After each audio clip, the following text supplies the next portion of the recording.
प्रभु यीशु मसीह के मधुर और मीठे नाम में आप सभी को एक बार फिर से प्रेमी सलाम। Very good evening to one and all. हम लोग अपने प्रकाशित वाक्य के अध्ययन में आगे बढ़ रहे हैं, वर्ड्स बाय वर्ड्स उसको समझ रहे हैं, चैप्टर बाय चैप्टर उसको देख रहे हैं, एक एक करके देख रहे हैं कि ये भेद की बातें आखिर हमें क्या बता रही है, किन चीज़ों पे हमारे ध्यान को केंद्रित कर रही है और उनको हम पूरे परमेश्वर के वचन से सीख रहे हैं। ऐसा नहीं है कि मैं एक पद पढ़ रहा हूं और फिर मेरे मन में जो आ रहा है वो मैं बोलता जा रहा हूं। ये पूरे परमेश्वर के वचन से हम देख रहे हैं कि इस संबंधित एक शब्द के संबंधित या एक पद के संबंधित बाकी पवित्र शास्त्र क्या कहता है और उसके अनुसार हम इसको इंटरप्रेट करने के लिए ट्राई कर रहे हैं, इंटरप्रेट कर रहे हैं। और याद रखिए, बाइबल के ऊपर सबसे अच्छी कमेंट्री यदि कोई है तो वो बाइबल स्वयं है। तो जब आप भी अध्ययन करें तो इसी प्रकार से करें, जब आप एक पद को पढ़े तो उसको बाकी जगह पर उसके विषय में क्या लिखा है उसको पढ़े और फिर आपको उसका मतलब सामने आएगा। परमेश्वर हमको आशीष दे जिस प्रकार से हम आगे बढ़ रहे हैं। आगे आइए हम लोग प्रार्थना करें एंड लेट्स मूव अहेड। धन्यवाद देते हैं प्रभु इस शाम के समय के लिए जो तूने हमारे जीवन में दिया। परमेश्वर धन्यवाद देते हैं परमेश्वर के एक बार फिर से हमको मौका दिया तेरे सम्मुख आने के लिए और तेरे वचन को पढ़ने के लिए, अध्ययन करने के लिए। परमेश्वर प्रार्थना करते हैं कि तू अपने पवित्र आत्मा के जरिए, अपने पवित्र शास्त्र के जरिए हमारे मनों को खोल, हमारे दिलों को खोल, हम तेरे आवाज को पहचान सके, अंत समय के बारे में जान सके, अपने आप को तैयार कर सके और दूसरों को तैयार कर सके। सारी बातों में तेरे नाम को महिमा देते हैं, यीशु नासरी के नाम से मांगते हैं, सुनो ग्रहण कर पिता, आमीन। आज शाम को हम कई प्रश्नों के उत्तर देने जा रहे हैं। एक सबसे बड़ा age old question, if God is good, why there is so much evil in this world? अगर परमेश्वर भला है और अगर परमेश्वर है तो आखिर परमेश्वर पाप को होने के लिए मौका क्यों देता है? परमेश्वर शैतान को अभी क्यों नहीं नष्ट कर देता, या पहले ही परमेश्वर ने शैतान को क्यों नहीं नष्ट किया? यदि परमेश्वर हमसे प्रेम करता है तो हमारे जीवन के कष्ट, हमारे जीवन में कष्ट क्यों है और इन कष्टों को परमेश्वर हटा क्यों नहीं देता? फिर प्रकाशित वाक्य 10वें अध्याय में जब हम लोग गौर करते हैं तो इसमें एक छोटी पुस्तक के बारे में बताया है जो स्वर्गदूत के हाथ में थी। तो इस प्रश्न का हम उत्तर देंगे कि आखिर वो पुस्तक क्या थी और उसके अंदर क्या बातें लिखी हुई थी। और फिर हम इस भी प्रश्न का उत्तर देंगे कि बाद में परमेश्वर ने बोला इस पुस्तक को ले और खा ले, तो परमेश्वर ने ऐसा क्यों बोला, उसको खाने के लिए क्यों बोला, उसके हम लोग उत्तर देंगे। फिर हम लोग इस बात का भी उत्तर देंगे कि उसके मुंह में वो मीठी लगी लेकिन पेट में जाकर के वो कड़वी लगी, तो ऐसा क्यों हुआ, उसके भी हम लोग उत्तर देने वाले हैं। तो आइए इन सभी बातों को हम लोग जानेंगे। प्रकाशित वाक्य 10वें अध्याय के अंदर हम इस समय में हैं और हम लोग आगे बढ़ रहे हैं। आइए हम लोग आगे चलते हुए सीधे एक कुछ प्रश्नों के बारे में देखते हैं। आज का वो प्रश्नों को देखने से पहले मैं बताना चाहूंगा, आज का जो स्क्रिप्चर है, आज का जो पद जो हम लोग देख रहे हैं, थोड़ा आपके लिए बोर्ड थोड़ा मैं करीब करना चाहूंगा ताकि आप लोग उसको ध्यानपूर्वक देख सकें। आज का जो मुख्य वचन है, मुख्य पद है, वो है प्रकाशित वाक्य उसका 10वां अध्याय और उसका पहले पद से 11वें पद तक। प्रकाशित वाक्य 10 उसका 1 से 11 जो आज हम लोग देखने वाले हैं। आज का मुख्य विषय है great mystery of the silence of God comes to end. Great mystery of the silence of God comes to end. इसका मतलब यह है परमेश्वर की चुप्पी का महान रहस्य समाप्त हुआ। परमेश्वर की चुप्पी का महान रहस्य समाप्त हुआ। आज का मुख्य वचन है, मुख्य पद है प्रकाशित वाक्य 10 का 7, जिसको हम थोड़ी सी देर में पढ़ेंगे। तो आप सभी लोग तैयार रहना, परमेश्वर हमको क्या बता रहा है अपने वचन के द्वारा, उन बातों को हम लोग देखेंगे। So there are so many question. एक पजल है जो लोगों के दिमाग में रहता है। ज्यादातर लोग, भले वो विश्वासी हो या अविश्वासी हो, वो इस प्रश्न को जरूर पूछते हैं और यह प्रश्न उनके जीवन में जरूर रहता है। वो क्या प्रश्न है कि अगर परमेश्वर है तो परमेश्वर पाप को होने की अनुमति क्यों देता है?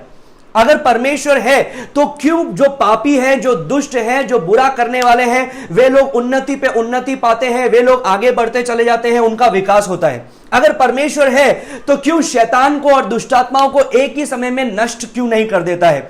अगर परमेश्वर सचमुच में है और परमेश्वर पवित्र है तो क्यों वो हत्या होने के लिए मौका देता है, अनुमति देता है, या फिर भ्रष्टाचार बढ़ने के लिए या कंफ्यूजन बढ़ने के लिए या रेप होने के लिए मौका देता है? क्यों परमेश्वर उसको मिटा नहीं देता?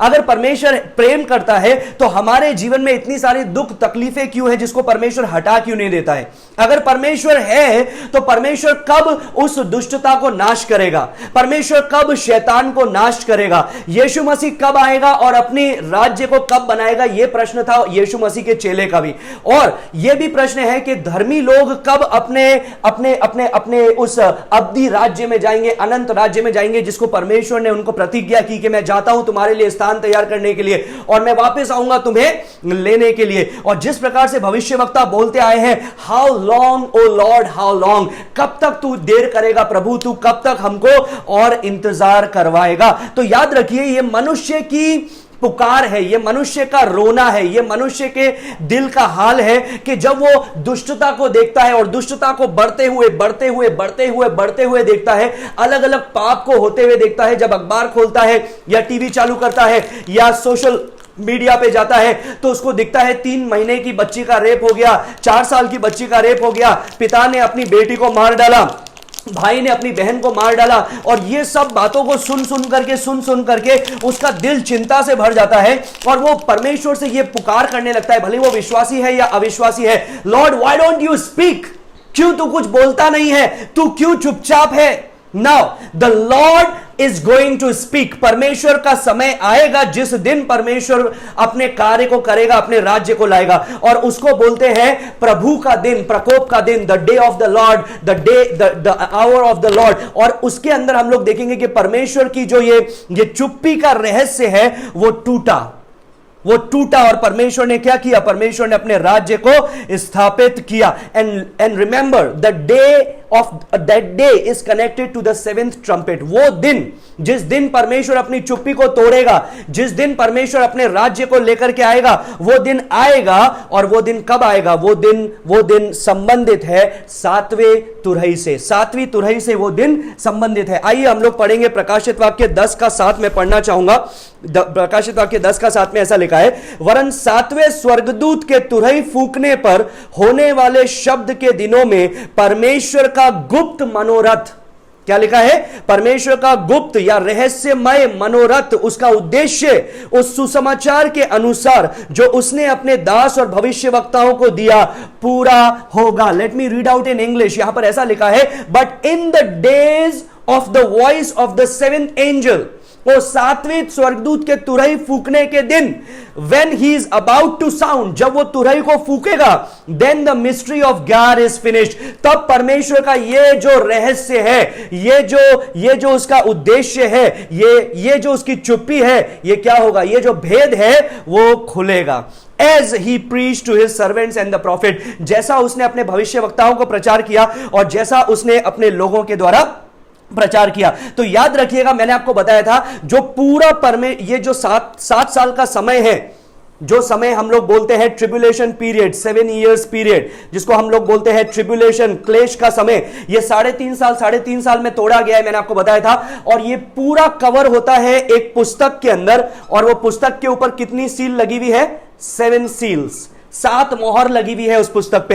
एक के बाद में एक मोहर खुलती जाती है, और जैसे वो एक के बाद में एक मोहर खुलती जाती है तो परमेश्वर का आने का समय वो जल्दी आता जाता है। एंड क्राइस्ट विल कम, ये 7वीं तुरही के फूंकने के बाद में यीशु मसीह आएगा, शैतान का नाश करेगा, शैतान को बांध दिया जाएगा, दुष्टात्माओं को बांध दिया जाएगा और उन्हें 1000 साल के लिए अथाह कुंड में डाल दिया जाएगा। धार्मिकता फिर से राज्य करेगी, परमेश्वर का ज्ञान पूरे पृथ्वी पर बिखर जाएगा, यीशु मसीह राजा होगा और परमेश्वर हमसे बात करेगा आमने सामने। और बाइबल में लिखा है कि वो दिन होगा जब पृथ्वी से वो श्राप हटा दिया जाएगा, पृथ्वी से वो सारी बातों को हटा दिया जाएगा। वो जो रेगिस्तान है, मरुभूमि है, बांझ है, वो फिर से हरियाली हो जाएगी, और जो जीवन है वो फिर से लंबा हो जाएगा, जैसा परमेश्वर ने पहले इंटेंड किया था कि अनंत काल का जीवन, परमेश्वर का जीवन। और जो दुश्मन है वो मित्र बन जाएंगे, पवित्रता फिर से राज करेगी। वो जो परमेश्वर की जो गुप्त रहस्य है, जो भेद की बातें हैं, वो परमेश्वर हम पे प्रकट करेगा। और जो टूटा हुआपन है, ब्रोकननेस विल बी रेस्टोर्ड, जो टूटी हुई अवस्था है, भले ही वो टूटा हुआ हृदय हो, टूटी हुई दोस्ती में हो, टूटे हुए सपने हो, टूटे हुए आशा हो, टूटा हुआ विवाह हो, टूटे हुए परिवार हो, टूटा हुआ शहर हो, टूटे हुए नगर हो, टूटा हुआ देश हो, वो फिर से चंगा किया जाएगा। The tears, the blood, the sweat, the sorrow, the death will find their proper place. वो जो मृत्यु है, भय है, वो जो आग है, वो अपने स्थान पर जाएगी। और जो लोग परमेश्वर की हंसी उड़ाते हैं और बोलते हैं तुम्हारा परमेश्वर कहां है, जो बोलते हैं अभी तक वो आया क्यों नहीं, तुम गला फाड़ फाड़ करके चिल्ला रहे हो अभी तक वो आया क्यों नहीं, वे लोग चुप हो जाएंगे जब परमेश्वर बोलेगा तो। और यहूदी लोग फिर से परमेश्वर के संग होंगे। जो यहूदी लोग जो परमेश्वर से दूर थे वो फिर से परमेश्वर के करीब आएंगे। और याद रखिएगा ये 1000 साल का समय होगा जिसके अंदर यीशु मसीह हमको लेकर के जाएगा। लेकिन उसका सिग्नल क्या है, उसका साइन क्या है, वो कब शुरू होगा, वो दिन कब आएगा। हम लोग आज गीत गाते हैं आंसू कब मिटेंगे, दर्द मेरे कब होंगे दूर। ये गीत वो कराहना है जो हम लोग आदम से लगा करके देखते आए हैं और अंत तक देखेंगे। और ये अंत कब होगा, वो 7वीं तुरही फूंकने से उसका अंत होगा। मैंने आपको बताया था 7वीं मोहर के अंदर 7 तुरही है और 7वीं तुरही के अंदर वो 7 कटोरे के न्याय है, लेकिन वो जल्दी जल्दी आने वाले कटोरे के न्याय है। परमेश्वर का वचन बोलता है 10वां अध्याय के अंदर हम लोग देखते हैं वहां पर 6ठे पद के अंत में क्या लिखा है, 10 का 6 का अंत में ऐसा लिखा है कि अब तो और देर ना होगी। क्या लिखा है, now there shall be no delay any longer. अब और देर ना होगी, जब 7वां तुरही फूंकी जाएगी और देर ना होगी, वो जल्द ही आएगा। लेकिन वो आने से पहले, 7वीं तुरही फूंकी जाने से पहले देयर इज एन इंटरल्यूड, एक गैप है, एक ब्रेक है। और वो ब्रेक किस लिए है, वो ब्रेक इसलिए है ताकि यूहन्ना समझे कि क्या हो रहा है, ताकि आप और मैं समझे कि परमेश्वर क्या कर रहा है। अब याद रखिएगा हमने जो जो बातों को देखा, हम लोगों ने 7 मोहरों को देखा, हम लोग 7 तुरही को देख रहे हैं, हम लोग 7 कटोरे के न्याय को देखने वाले हैं। जो जो चीज हम लोग देख रहे हैं वो एक ऑर्डर में रखी गई है। फिर से बोलूंगा, वो एक निश्चित ऑर्डर में रखी गई है, ऑर्डरली फैशन। परमेश्वर डिसऑर्डर के साथ में कुछ नहीं करता है, परमेश्वर हर चीज ऑर्डरली फैशन में करता है। और उसका भी एक ऑर्डर रखा गया है। पहले 4 होती है और उसके बाद में 3 होती है।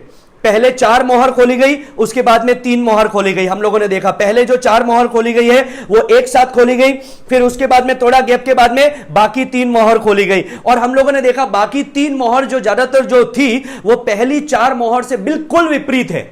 पहली 4 मोहर से बिल्कुल ठीक विपरीत है। पहली 4 मोहर में क्या हुआ, 4 घोड़े, लेकिन बाद की 4 मोहर में क्या हुआ, बिल्कुल विपरीत चीजें हुई जो पहली 4 मोहर में नहीं हुई थी। पहले 4 तुरही फूकी गई और फिर उसके बाद में 3 तुरही फूकी गई जो पहले 4 तुरहियों से बिल्कुल अलग है। उसी प्रकार से हम लोग थोड़े दिनों में देखेंगे पहले 4 कटोरे के न्याय हुए और उसके बाद में बाकी 3 कटोरे के न्याय हुए जो पहले 4 से बिल्कुल अलग है। तो याद रखिएगा ये ऑर्डर है 4, 3 और ये टोटल है 7। 7 का मतलब होता है द नंबर ऑफ कंप्लीटनेस, के ये पूर्ण संख्या है, ये पूरी बातें हैं, ये पूरी चीजें जो हो रही है। तो पहले 4 लिखी गई है और फिर 3 लिखी गई। और याद रखिएगा ये 3 पहले 4 से बिल्कुल सेपरेट है, बिल्कुल अलग है। फिर एक और बात याद रखिएगा, इन सब के बीच में there is an interlude. Interlude का मतलब होता है ब्रेक। कुछ समय है जो जो जो जो जो धीरज का समय है, कुछ समय है जो बीच का समय है, जो हम लोग उसके अंदर देखते हैं। हम लोगों ने देखा कि 6ठी और 7वां जब मोहर का न्याय हुआ, मोहर का न्याय, सील जजमेंट, 6ठा और 7वां मोहर के बीच में हम लोगों ने देखा एक गैप था। उसी प्रकार से चैप्टर 7 विच इज चैप्टर 7, ठीक है, 6ठा और 7वां मोहर के अंदर एक गैप है जो 7वां अध्याय है। फिर हम लोग देख रहे हैं 6ठे और 7वें बोल जजमेंट जो होगा, जो कटोरे का न्याय होगा, 6ठा और 7वां, उसके बीच में भी एक गैप होगा जो प्रकाशित वाक्य 16वां अध्याय 13वें पद से 16वें पद तक है। आप लिखते जाइएगा ये सब, ठीक है। प्रकाशित वाक्य 16 उसका 13 से 16 के अंदर वो गैप बताया गया है जो छठे कटोरे का न्याय और 7वें कटोरे के न्याय का बीच के समय है। और वैसा ही अब हम यहां पर देख रहे हैं, हम लोगों ने 6 तुरही के न्याय देख लिए, अभी 7वीं तुरही का न्याय होने वाला है। लेकिन 7वीं तुरही के न्याय होने से पहले एक टाइम गैप है कि एक समय है जो यहां पर कुछ बातें हो रही है, जहां पर कुछ बातें परमेश्वर हमको दिखा रहा है। और वो 10वें अध्याय से लगा करके 11वां अध्याय का 14वें पद तक है। 10वां अध्याय से 11 का 14। अब एक और बात याद रखिएगा, ये परमेश्वर ने 6 और 7 के बीच में ये गैप क्यों रखा? हर 6 और 7 के बीच में, छठी मोहर 7वीं मोहर के बीच में गैप है, छठी तुरई 7वीं तुरई के बीच में गैप है, छठा कटोरे का न्याय 7वें कटोरे का न्याय के बीच में गैप है। आखिर ये गैप क्यों है? This is to encourage and to comfort. दो कारण है, एक है एंकरेजमेंट के लिए, दूसरा है कंफर्ट देने के लिए। क्योंकि याद रखिए, उन दिनों में भी कई लोग हैं जो बचाए जाएंगे, कई ऐसे लोग हैं जो उस समय उद्धार पाएंगे, जो मन फिराएंगे, क्योंकि उस समय भी प्रचार चलता रहेगा पूरे 7 साल का समय में। तो परमेश्वर उन लोगों को एंकरेज कर रहा है कि ये अंत होने वाला है, तुम चिंता मत करो, ये इसका अंत होने वाला है। और परमेश्वर उनको कंफर्ट भी कर रहा है, उनको शांति भी दे रहा है और प्रोत्साहन भी दे रहा है। और दूसरा ये कि परमेश्वर बताना चाहता है कि परमेश्वर क्या न्याय कर रहा है। परमेश्वर सांस लेने का मौका देना चाहता है कि थोड़ा धीरज धरो और सोचो कि आगे क्या होने वाला है। और यह भी कि परमेश्वर सार्वभौमिक है, प्रभुत्व रखने वाला है, प्रभु सत्ता रखने वाला है, और परमेश्वर जयवंत है और अपने राज्य को परमेश्वर जरूर स्थापित करेगा। तो अभी जब हम लोग 10वें अध्याय का पहले पद से 11वें अध्याय के 14वें पद तक देखते हैं, तो ये गैप है छठी तुरई और 7वीं तुरई के बीच में, जो सबसे लंबा गैप हम लोग देखते हैं। और उसका कारण क्या है? उसका कारण वही है, to encourage and to comfort. अब मैं विश्वास करता हूं ये 7वीं तुरई फूकने के द्वारा 7 कटोरे का न्याय आएगा। और जो 7 कटोरे का न्याय है, it is like rapid fire. वो एक रैपिड फायर की जैसे, एक के बाद में एक, एक के बाद में एक, एक के बाद में एक। हम लोगों ने देखा था तुरई के न्याय के अंदर थोड़ा गैप हो सकता है, क्योंकि 5 महीने के अंदर 5 महीने तक हम लोगों ने 5वीं तुरई के फूकने से वो दुष्टात्माओं को निकलते हुए देखा, जो 5 महीने तक लोगों को सताएगी। तो एक टाइम गैप देखते हैं। लेकिन अंत का जो हम लोग देख रहे हैं, बाउल जजमेंट, जिसको बोलते हैं कटोरे का न्याय, वो रैपिड फायर है। एक के बाद में एक के बाद में एक के बाद में एक होने वाला है। प्रकाशित वाक्य 15 का 1 मैं पढ़ना चाहूंगा। वहां पर लिखा है, 7 angels who have 7 plagues and these are the last because in them the wrath of God is finished। वो कटोरे के न्याय के बारे में बोल रखा है। 7 स्वर्गदूतों के पास में 7 महामारियां हैं, जो एक के बाद में एक जल्दी जल्दी होती है, क्योंकि इसके साथ में परमेश्वर का जो ये दिन है, जो दिन के लिए हम लोग इंतजार कर रहे हैं कि परमेश्वर ने आके चुप्पी क्यों रखी हुई है, वो दिन जल्द उसके बाद में आएगा। तो याद रखिएगा, 7 मोहर के अंदर 7 तुरही है और 7वीं तुरही के अंदर 7 कटोरे का न्याय है। और यह कटोरे का न्याय अंत का दिन है, जब परमेश्वर फिर से इस धरती पर आएगा। तो इसका उद्देश्य क्या है? What is the purpose behind all these things? इसका उद्देश्य क्या है? इस इंटरल्यूड का, इस गैप का उद्देश्य क्या है? 10वां अध्याय के पहले पद से 11 के 14 तक हम लोग देखते हैं। उसका उद्देश्य क्या है? What is the purpose? Purpose is that God wants to state this, that the kingdom is going to come। परमेश्वर यह बताना चाहता है कि राज्य आने वाला है, राज्य आएगा, कोई मेरे राज्य को रोक नहीं सकता है। परमेश्वर विश्वासियों को भी बताना चाहता है, जो उस समय विश्वास रख रहे हैं, और अविश्वासियों को भी बताना चाहता है कि मेरा राज्य मैं स्थापित करूंगा। एक और चीज परमेश्वर स्थापित करना चाहता है, गॉड इज स्टिल सॉवरन। यह बताना चाहता है कि परमेश्वर प्रभुत्व रखने वाला है, परमेश्वर के लोग जो है वो परमेश्वर के हैं, परमेश्वर उनको जानता है, और अंत में जीत उन्हीं की होगी। अभी एक क्वेश्चन हम लोग पूछ सकते हैं, और वो क्वेश्चन क्या है? Is God still in control? क्या आज भी परमेश्वर नियंत्रण रखने वाला है? क्या आज भी परमेश्वर नियंत्रण रखता है? जो उस जमाने में लोग प्रश्न पूछेंगे, वो आज भी लोग प्रश्न पूछते हैं और पहले से पूछते आए हैं, क्या परमेश्वर नियंत्रण रखता है? And here comes the answer in this text. इस पद में 10 का 1 से 11 तक और 11 का 1 से 14 तक, जो हम लोग कल देखेंगे, 10 का 1 से 11 तक में उसका उत्तर परमेश्वर बताता है कि क्या उत्तर है, कि क्या परमेश्वर अभी भी नियंत्रण कर रहा है? Is God in control? क्या परमेश्वर नियंत्रण करने वाला है? Now as we read chapter number 10, it's a unique chapter in whole scriptures. ये सारे पवित्र शास्त्र में, उत्पत्ति से लगा करके प्रकाशित वाक्य तक हम लोग अगर देखें, तो सारे पवित्र शास्त्र में ये 10वां अध्याय जो है, ये एक बहुत ही विशिष्ट या विचित्र एक अध्याय है। It's a unique chapter in itself. ये एक बहुत ही यूनिक चैप्टर है, और इसलिए मैं आपको 5 यूनिकनेस इस चैप्टर की बताना चाहूंगा, जो आप लिख सकते हैं एक के बाद में एक, और हम लोग उसके बारे में देखेंगे जिस प्रकार से हम इस पद को देख रहे हैं, इस चैप्टर को देख रहे हैं। 5 चीजें, 5 uniqueness in this chapter what we see. 5 अनोखी बातें जो इस अध्याय के अंदर हम लोग देखते हैं। Let us come to the first uniqueness. सबसे पहले के अंदर आएंगे, verse number 1 and verse number 2। Angel पढ़ने मदद करेगी। प्रकाशित वाक्य 10 का 1 और 2। फिर मैंने एक और शक्तिशाली स्वर्गदूत को बादल ओढ़े हुए स्वर्ग से उतरते देखा। उसके सर पर मेघदूत था, उसका मुंह सूर्य के समान और उसके पांव आग के खंभे के समान थे।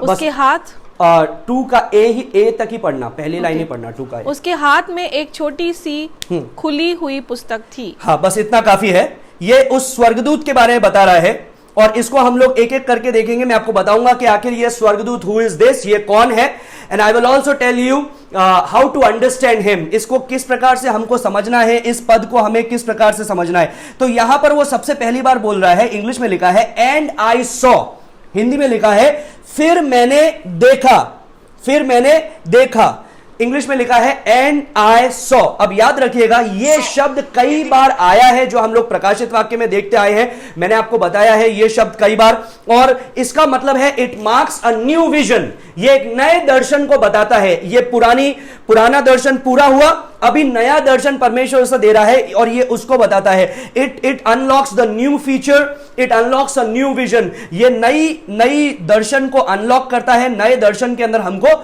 लेकर के जाता है। He is seeing something new, वो कुछ अलग देख रहा है।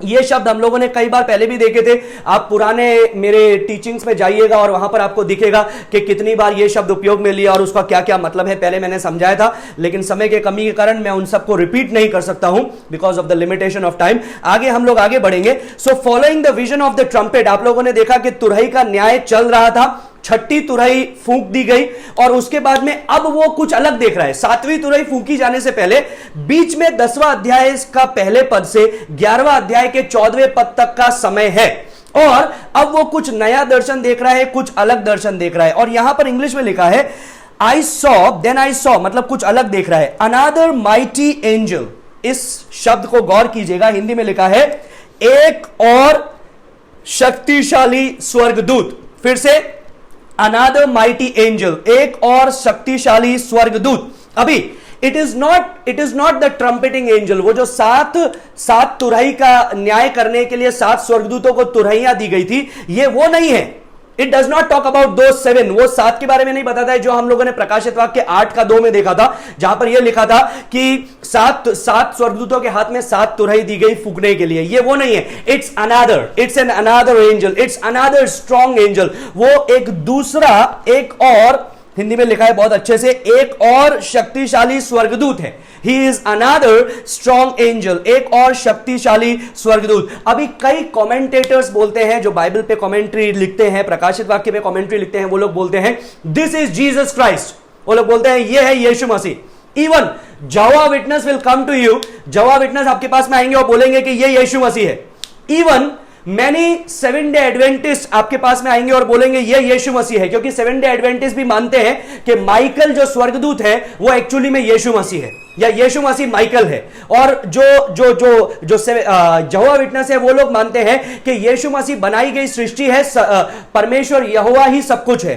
और मॉर्मोन्स ये मानते हैं कि यीशु मसीह लूसीफर का भाई है, मतलब वो भी एक स्वर्गदूत है। तो कई लोग आपके पास में आएंगे, इवन कई इवेंजेलिकल लोग भी आपके पास में आएंगे और बोलेंगे कि ये जो स्वर्गदूत है वो यीशु मसीह है। But I do not agree with them, मैं उनके साथ में एग्री नहीं करता हूं, सहमत नहीं करता हूं। उसका कारण मैं आपको बताता हूं। सबसे पहला कारण है अनादर जो शब्द है, मैं उसको अनादर शब्द नहीं लिखूंगा, लेकिन अनादर जो शब्द है उसके लिए एक ग्रीक वर्ड यूज हुआ है, and the Greek word is alone. लिख दीजिए एलोन, ALLON, एलोन। ये यूनानी भाषा का शब्द उपयोग में लिया गया है अनादर के लिए, दूसरे के लिए। अभी व्हाट डज दिस मीन, इसका मतलब क्या है, इस शब्द का मतलब क्या है? इस शब्द का मतलब है, in English it means another of exactly the same kind as the rest of the angels। मतलब एक और स्वर्गदूत, मतलब डिफरेंट नहीं, अलग नहीं। इसका मतलब है पहले के समान ही एक और। फॉर एग्जाम्पल, अगर बहुत सारे ऑरेंजेस रखे हुए हैं, संतरे रखे हैं, और एक और संतरा ला करके रखा, तो हम लोग क्या बोलेंगे? एक और संतरा, है ना। अब अभी केला लाके रखा तो हम क्या बोलेंगे?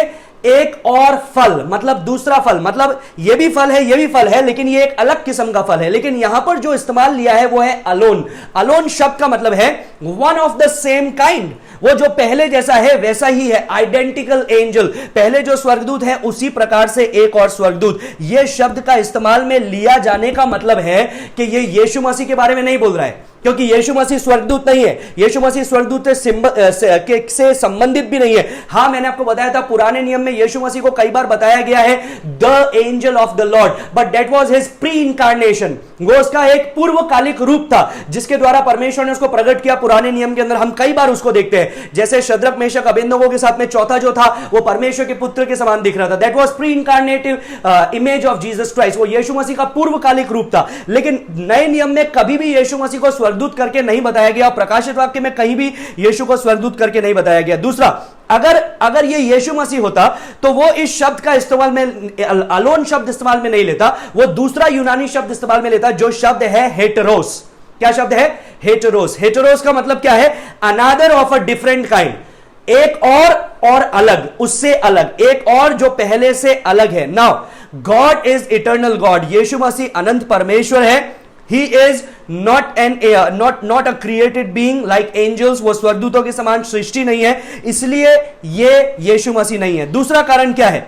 जब भी यूहन्ना ने यीशु मसीह के बारे में प्रकट किया तो उसको कैसे टाइटल्स के द्वारा किया? उसको बोला द लैम्ब ऑफ गॉड, परमेश्वर का मेमना, सिंह, अल्फा ओमेगा, आदि अंत, और बहुत सारे अलग अलग टाइटल्स जो हम लोगों ने पहले अध्याय से देखते आए हैं, उनके द्वारा यीशु मसीह को उसने प्रकट किया या बताया गया। कभी भी स्वर्गदूत करके यीशु मसीह को नहीं बताया गया। एक और कारण है क्यों ये यीशु मसीह नहीं हो सकता है। तीसरा कारण है कि यहां पर हम लोग जब 5वें पद और 6ठे पद में देखते हैं तो यह स्वर्गदूत क्या कर रहा है? स्वर्ग की ओर अपने हाथ को उठा रहा है, आकाश की ओर अपने हाथ को उठा रहा है और शपथ खा रहा है। आकाश की ओर हाथ उठा करके क्या कर रहा है? शपथ खा रहा है, या वो एक प्रण ले रहा है। यीशु मसीह कभी भी ऐसे करते हुए हम यीशु मसीह को नहीं देखते हैं, क्योंकि यीशु मसीह कौन है?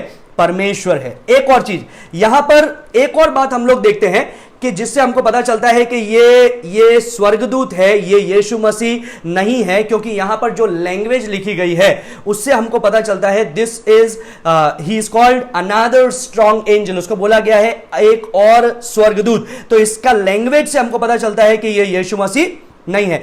एक और कारण मैं आपको उसका बताना चाहूंगा, बहुत रुचिकार कारण है ये। 10 का 1 एक बार फिर से पढ़ेंगे, 10 का 1 पढ़ेंगे।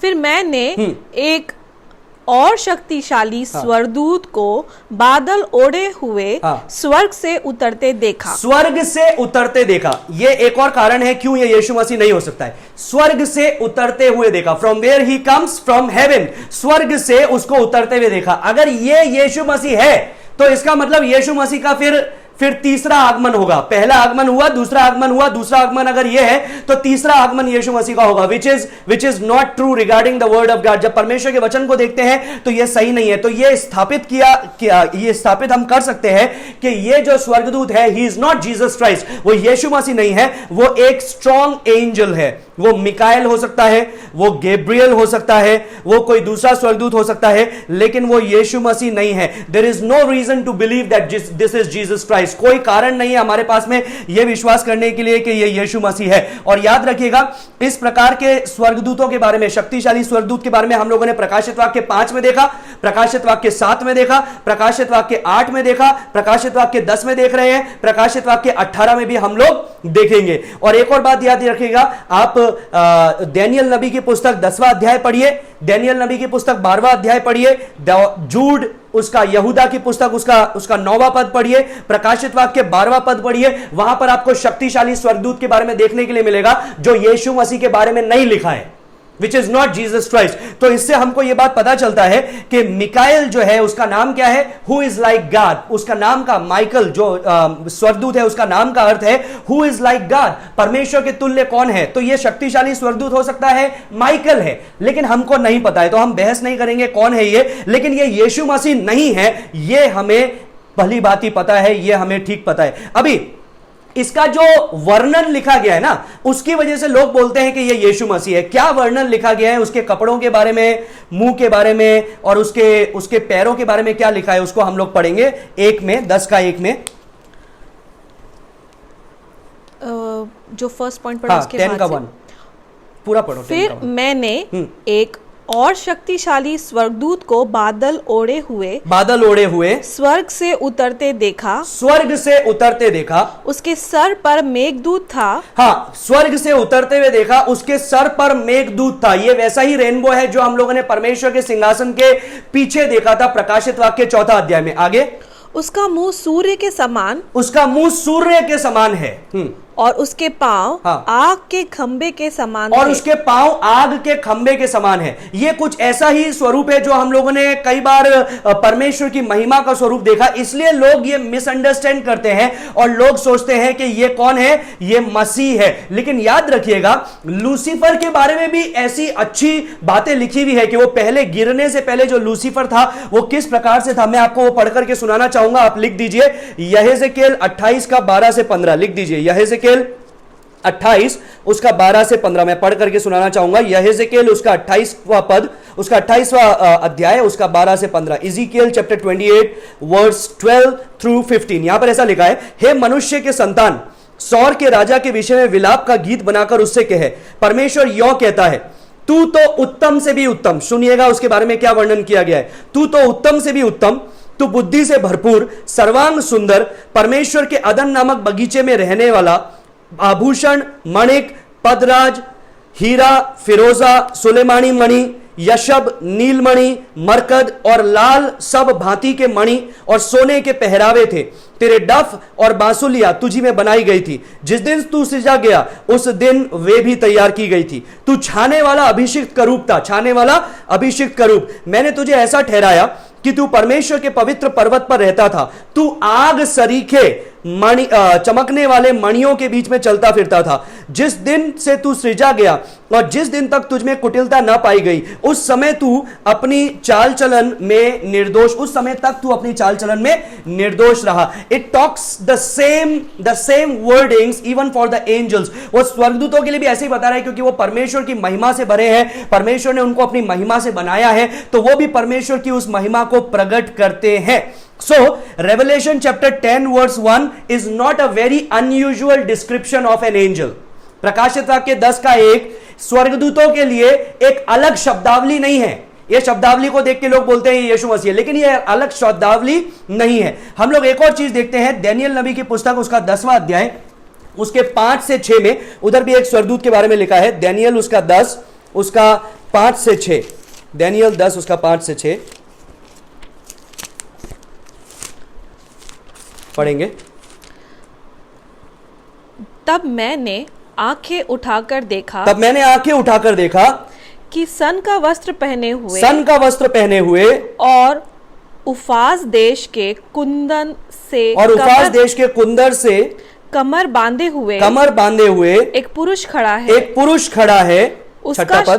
उसका शरीर फिरोजा के समान, उसका मुख बिजली के समान, उसकी आंखें जलते हुए दीपक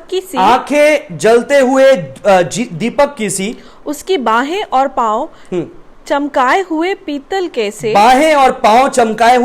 के से, और उसके वचनों का शब्द भीड़ों के शब्द का सा था। उसके वचनों का शब्द भीड़ों के समान था। मतलब जब वो बोला भी तो एक बहुत बड़ी आवाज थी उसकी, एक बहुत ही जोर की एक आवाज थी, जो यहां पर हम देखते हैं बड़ी भीड़ों का सा उसका शब्द था। तो ये एक अनयूजुअल डिस्क्रिप्शन नहीं है एक स्वर्गदूत के लिए। लोग इसको देख करके बोलते हैं ये यीशु मसीह है, लेकिन एक्चुअली में ये यीशु मसीह नहीं है। उसके कारण क्या क्या है वो मैंने आपको बता दिया है। Let's see the angels attire. आइए हम लोग देखें इस स्वर्गदूत का पहनावे को। फिर से हम लोग जाएंगे प्रकाशित वाक्य 10वां अध्याय के पहले पद में।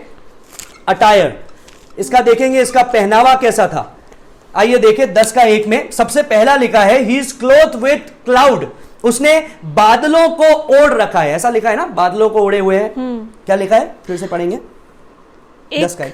एक और शक्तिशाली स्वर्गदूत को बादल ओढ़े हुए स्वर्ग से उतरते बस इतना काफी है। बादल ओढ़े हुए स्वर्ग से उतरते हुए देखा। What does this mean? इसका अर्थ क्या है? इसका मतलब है the power, the majesty, the glory of the person. उस व्यक्ति के द्वारा, जिस व्यक्ति के द्वारा वो आया है, उस व्यक्ति का वो प्रतिनिधित्व कर रहा है और इसलिए उसकी महिमा को प्रकट कर रहा है, उसके सामर्थ्य को प्रकट कर रहा है, उसके प्रभुत्व को प्रकट कर रहा है, और वो न्याय के साथ में आया है। नए नियम में कई बार बादल शब्द हम लोग देखते हैं, और जब भी बादल शब्द नए नियम में हम लोग देखते हैं, कहीं ना कहीं उसका कनेक्शन किसके साथ में है? उसका कनेक्शन है न्याय के साथ में या दंड के साथ में। मत्ती रचित सुसमाचार 24वां अध्याय 30 और 31 लिख लीजिए, पढ़ने की अभी जरूरत नहीं है, लिख लीजिए मत्ती 24 का 30 से 31। वहां पर ऐसा लिखा है, यीशु मसीह बादलों पर आएगा, क्या करने के लिए? न्याय करने के लिए। तो याद रखिएगा, ये बादल, गर्जन, ये शब्द जो है ये बताता है उसके न्याय को, कि वो अब अंतिम न्याय करने के लिए आ रहा है, और इसलिए वो चीजों को वो दिखा रहा है। अभी एक और चीज यहां पर बताया है, उसके सर पे क्या है? उसके सर पे क्या लिखा है? उस सर पर मेघदूत था। मेघदूत, मेघधनुष। हाँ, मेघधनुष, रेनबो, इंग्लिश में लिखा है रेनबो। अभी इसका जो ग्रीक वर्ड लिखा हुआ है वो है आइरिस, IRIS, आइरिस शब्द लिखा हुआ है यूनानी भाषा के अंदर। अब आइरिस शब्द कहां से आया है? It is the name of messenger goddess of Olympus in Greek mythology. Greek mythology के अंदर ओलंपिस गॉडेस, जिसका जो मैसेंजर गॉडेस थी, जो देवी थी संदेश देने वाली, उसका नाम था आइरिस, और यहां पर वही शब्द लिखा हुआ है आइरिस। अभी एक और बात याद रखिएगा, ये आइरिस बाद में जाना जाता था एक ब्राइट हेलो की जैसा, एक चमकने वाले गोले की जैसे। वो किसी भी चीज से संबंधित हो सकता है, किसी के भी चारों तरफ हो सकता है। बाद में उसका मतलब ऐसा निकलने लगा कि किसी के भी चारों ओर अगर वो गोला है चमकने वाला, तो वो आइरिस कहलाता था। जैसे पीकॉक की आंखें हो या कोई दूसरी चीज हो। तो ये जो शब्द है, इसका मुख्य मतलब था रेनबो, इसका मुख्य मतलब है मेघधनुष। अभी याद रखिएगा, मेघधनुष किसका प्रतीक है? आप लोगों को पता है मेघधनुष किसका प्रतीक है? रेनबो किसका प्रतीक है? वो परमेश्वर की प्रतिज्ञा का, वायदे का प्रतीक है, कवर्नेंट का, वाचा का प्रतीक है। अभी याद रखिएगा, this talks about judgement with God's covenant. ये न्याय के बारे में तो बात कर रहा है, लेकिन न्याय के साथ में परमेश्वर की वाचा को भी बैलेंस कर रहा है, संतुलित कर रहा है। There is a certain sense कि यहां पर ये जो बादल के समान आ रहा है, ये बताता है परमेश्वर का न्याय, लेकिन जो मेघधनुष है, रेनबो है, वो किसको बताता है? It talks about promises of God, it talks about hope, it talks about covenant, it talks about blessing, it talks about mercy. वो परमेश्वर के अनुग्रह को, परमेश्वर की प्रतिज्ञा को, परमेश्वर की आशा को, उसके वायदे को, उसकी वाचा को, परमेश्वर की करुणा को, भलाई को, उन चीजों को बताता है। तो देखिए, जब आप देखेंगे उत्पत्ति के अंदर, आप लोगों ने देखा जैसा परमेश्वर ने नूह के जमाने के अंदर पृथ्वी को प्रलय से नष्ट किया, जल प्रलय से, उसके बाद में परमेश्वर ने इस मेघ धनुष को स्थापित किया। क्या बताने के लिए? To show his promise to the people, लोगों को अपनी प्रतिज्ञा बताने के लिए और याद दिलाने के लिए। तो यहां पर यही चीज को परमेश्वर उपयोग में ले रहा है। The covenant promise in the midst of the judgement. उस न्याय के बीचों बीच परमेश्वर अपने उस प्रतिज्ञा को याद दिला रहा है, परमेश्वर अपनी उस वाचा को याद दिला रहा है। मलाकी नबी की पुस्तक 3 अध्याय 16 से 18 लिख दीजिए। मलाकी 3 उसका 16 से 18, मैं उसको निकालूंगा, मैं उसको पढ़ना चाहता हूं। बहुत ही सुंदर एक वचन है, मलाकी उसका 3 अध्याय उसका 16 से 18 तक मैं पढ़ूंगा। वहां पर ऐसा लिखा है 3 का 16 से 18 में, तब यहोवा का भय मानने वालों ने आपस में बातें की। कौन बातें कर रहा है? ये यहोवा का भय मानने वाला। और यहोवा ध्यान देकर उनकी सुनता था। जो यहोवा का भय मानते और उसके नाम का सम्मान करते थे, उनके स्मरण के निमित्त उसके सामने एक पुस्तक लिखी जाती थी। अभी याद रखिएगा, ये किस चीज के बारे में बात कर रहा है? ये लोग आपस में बात कर रहे हैं क्योंकि परमेश्वर न्याय करने वाला है, प्रभु का दिन आने वाला है। वो बातों के बारे में परमेश्वर ने इनको बताया, और ये लोग चिंता कर रहे हैं कि अब हमारा क्या होगा? प्रभु तो न्याय करने वाला है, दंड देने वाला है, अब हमारा क्या होगा? तो यहां पर लिखा है, परमेश्वर ने उनकी बातें सुनी और उनके स्मरण के लिए एक पुस्तक लिखी गई। सेनाओं का यहोवा यह कहता है, जो दिन मैंने ठहराया है, उस दिन वे लोग मेरे वरन मेरे निज भाग ठहरेंगे। क्या बोल रहा है परमेश्वर? वो न्याय के दिन में जो मेरे लोग हैं वो मेरे ही कहलाएंगे, और मैं उनसे ऐसी कोमलता करूंगा जैसी कोई अपनी सेवा करने वाले पुत्र से करे।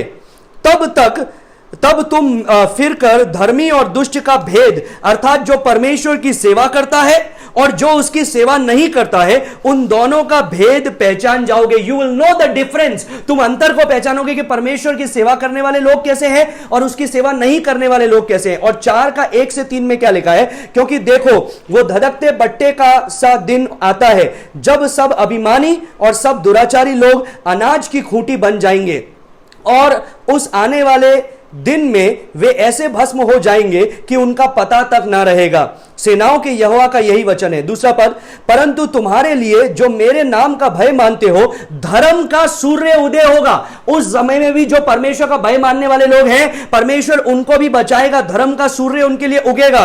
उसकी किरणों के द्वारा तुम चंगे हो जाओगे और तुम निकलकर पाले हुए बछड़ों के समान कूदोगे और फांदोगे।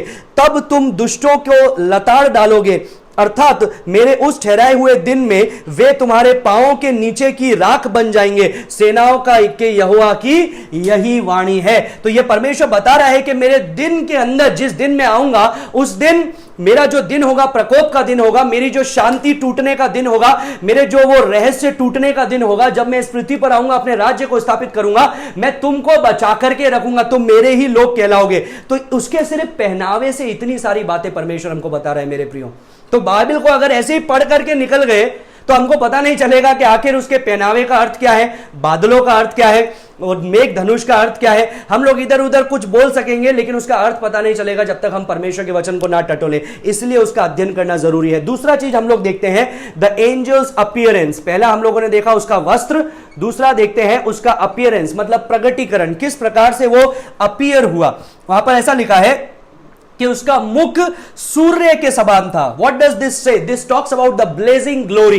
परमेश्वर की वो महिमा का प्रकाश को वो बता रहा है। यही चीज हम लोग देखते हैं प्रकाशित वाक्य 18:1 में, जहां पर ऐसा लिखा है another angel coming down from heaven। वहां पर एक और स्वर्गदूत के बारे में लिखा है जो स्वर्ग से नीचे उतरता है। An angel with great strength, जो बहुत ही बलशाली है, great authority, and earth was illuminated with his glory। वहां पर ऐसा लिखा है कि जो पृथ्वी है उसकी महिमा से प्रकाशमान हो गई। ऐसा लगा कि रात में दिन हो गई, इस प्रकार से वो प्रकाशमान हो गई। तो सोचिए, अगर स्वर्गदूत का प्रकाश इतना है कि रात को भी दिन बना देता है और इतनी महिमा है, तो इसीलिए परमेश्वर का वचन बोलता है तुम परमेश्वर को आमने सामने उसकी महिमा में नहीं देख सकते हो, क्योंकि जिस समय तुमने परमेश्वर को देखा उस समय तुम भस्म हो जाओगे।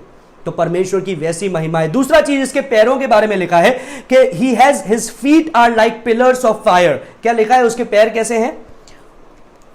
उसके पांव आग के खंबे के समान, आग के खंबे के समान है। What does this talks about? This talks about two things, holiness and judgement. ये पवित्रता के बारे में बताता है और न्याय के बारे में बताता है। आइए हम इसके हैंड की ओर देखें, इसकी हाथ की ओर नजर करें। हम लोगों ने देखा इसका अटायर, पहनावा, दूसरा देखा अपीयरेंस, इसका प्रगटीकरण, और तीसरा है उसके हाथ। तो उसके हाथ में क्या है वो हम लोग देखते हैं। 2 का ए। उसके हाथ में एक छोटी सी खुली हुई पुस्तक थी। इतना काफी है, उसके हाथ में एक छोटी सी खुली हुई पुस्तक है। अभी ये क्या चीज है? ये खुली हुई छोटी सी पुस्तक आखिर है क्या? इस बात को जानने के लिए हमें निकालना पड़ेगा प्रकाशित वाक्य 5वां अध्याय। तो निकाल लीजिए प्रकाशित वाक्य 5वां अध्याय, उसका 1 से 5 तक हम लोग कुछ बातों को पढ़ेंगे और देखेंगे परमेश्वर का वचन यहां पर हमको क्या बताता है। मैं उसको रुक रुक करके मैं पढ़ूंगा।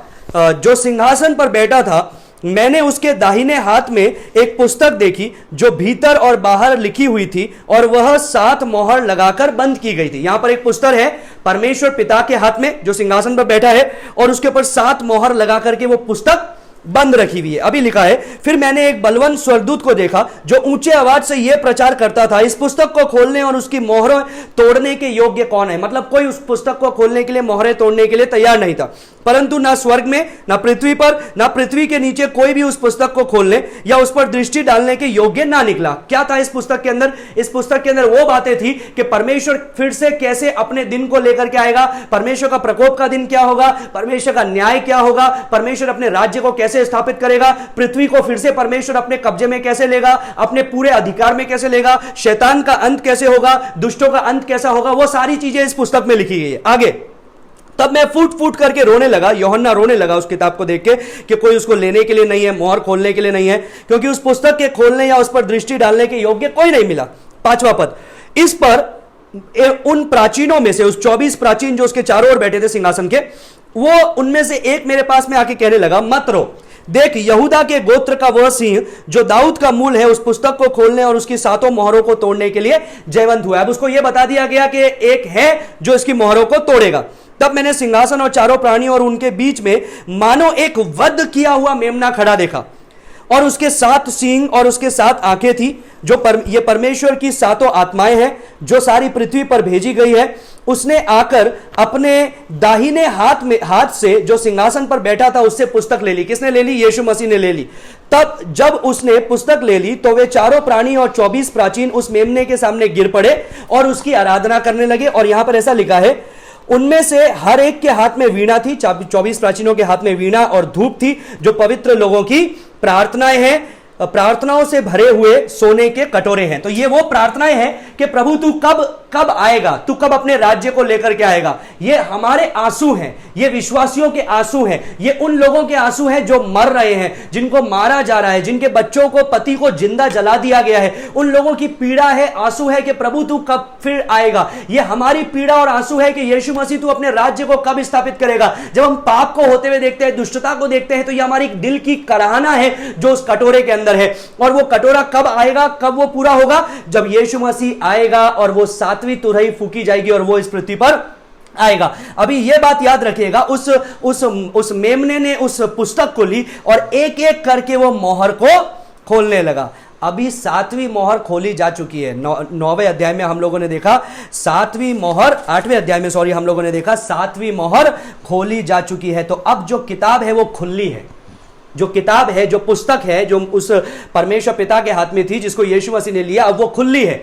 यही चीज 10:2 में लिखा है कि उसके हाथ में उसने एक किताब को देखा जो खुली है, a scroll which is opened, एक किताब जो खुली है। एक और बात बताना चाहूंगा, 5वें अध्याय के अंदर जो शब्द लिखा हुआ है पुस्तक के लिए, वो शब्द है बिब्लियोन।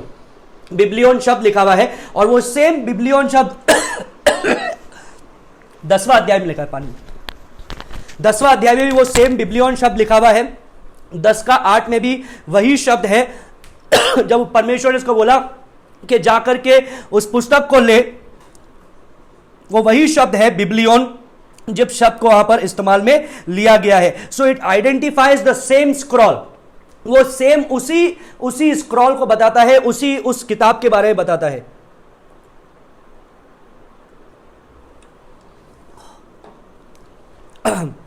और it identifies the same scroll, it identifies the same book. यहां पर ऐसा लिखा है, वो छोटी किताब, वो खुली हुई किताब, तो ये बताता है उसी किताब के बारे में। ये जिस प्रकार से लिखा गया है, जिस प्रकार से एम्फेसिस किया गया है, उस प्रकार से हम लोग उसको देख सकते हैं कि वो उसी किताब के बारे में बताता है जो उस परमेश्वर पिता के हाथ में थी, जो यीशु मसीह ने ले ली और वो उसको खोल दिया गया। और यहां पर वो खुलने के बाद में क्या क्या चीजें हो रही है वो यहां पर हम लोग देख सकते हैं बाद में। दूसरा चीज इस पुस्तक के इस अध्याय के बारे में, दूसरा चीज जो हम लोग देखते हैं, हम लोग पहला देखा unique angel, we have seen a unique angel, एक अनोखे स्वर्गदूत को देखा। दूसरा चीज आइए हम लोग देखेंगे, एन यूनिक एक्ट, एक अनोखा कार्य। लिख दीजिए, एक अनोखा कार्य। वर्स 2 का B part and verse 3 angel पढ़ने में मदद करेगी। वर्स 2 का बी और वर्स 3, यूनिक एक्ट, विचित्र कार्य। हाँ, एक छोटी खुली हुई पुस्तक थी। उसने अपने दाहिने पांव समुद्र पर और बायां पृथ्वी पर रखा। Second and third verse number और ऐसे बड़े शब्द से चिल्लाया जैसा सिंह गरजता है। और यहां पर क्या लिखा है, वर्स 2 उसका बी पार्ट आखिरी भाग और वर्स 3, यहां पर हम लोग देखते हैं we see a unique act. हम लोगों ने पहला देखा यूनिक एंजल, एक अनोखा स्वर्गदूत। अभी हम लोग देख रहे हैं अ यूनिक एक्ट, हिंदी में लिख दीजिए एक अनोखा कार्य। और यहां पर सबसे पहला हम लोग कार्य क्या देख रहे हैं, the first uniqueness what we see here is his feets, उसके पैर को देख रहे हैं कि उसने एक पैर कहां रखा है, समुद्र में रखा है, और दूसरा पैर कहां रखा है, भूमि पर रखा है। That again shows his massiveness, how huge he is. उसके बड़े बड़े आकार के बारे में बताता है कि वो कितना बड़ा है और क्या उसका प्रपोर्शन है, वो नॉर्मल प्रपोर्शन नहीं है उसका, और बहुत ही बड़ा वो बलशाली एक रूप को देखा। इसलिए उसने बोला कि मैंने एक और शक्तिशाली स्वर्गदूत को देखा, क्योंकि जब उसके वो पैरों को देख रहा है तो उसका एक पैर भूमि पर है और एक पैर समुद्र में है। अभी याद रखिएगा इसका मतलब क्या है, एक पैर भूमि पर एक पैर समुद्र में। याद रखिएगा पृथ्वी पर शैतान खुला छोड़ दिया गया, शैतान के हाथ में वो कुंजियां थी जो अधोलोक को खोल दिया गया। हम लोगों ने कल देखा था वो फुरात नदी पर जो 4 दुष्टात्माएं बंधी थी, जो दुनिया के 4 बड़े बड़े राज्यों को, महाराज्यों को चलाने वाली थी, उनको भी खुला छोड़ दिया गया। वो 20 करोड़ की दुष्टात्मा लेकर के लोगों पर आक्रमण किया, 1/3 पृथ्वी नष्ट हो गई। शैतान ने क्या किया, पृथ्वी पर, समुद्र पर अपना कब्जा बना लिया, अपना दबदबा बना लिया, अपने आप को ईश्वर करके बता दिया गया। और मैंने आपको बताया था पहले कि डैनियल नबी की पुस्तक में लिखा है कि उस मसीह विरोधी ने क्या किया, दो समुद्रों के बीच में अपना स्थान बनाया, अपना सिंहासन बनाया जो यरूशलेम का जगह है। तो उसने क्या किया, समुद्र पर भी अपना पैर रखा शैतान ने और पृथ्वी पर भी पैर रखा। लेकिन याद रखिए अभी यहां पर क्या हो रहा है, वो स्वर्गदूत एक पैर समुद्र पर रख रहा है और एक पैर पृथ्वी पर रख रहा है। Now what does this show, What does this point out to you?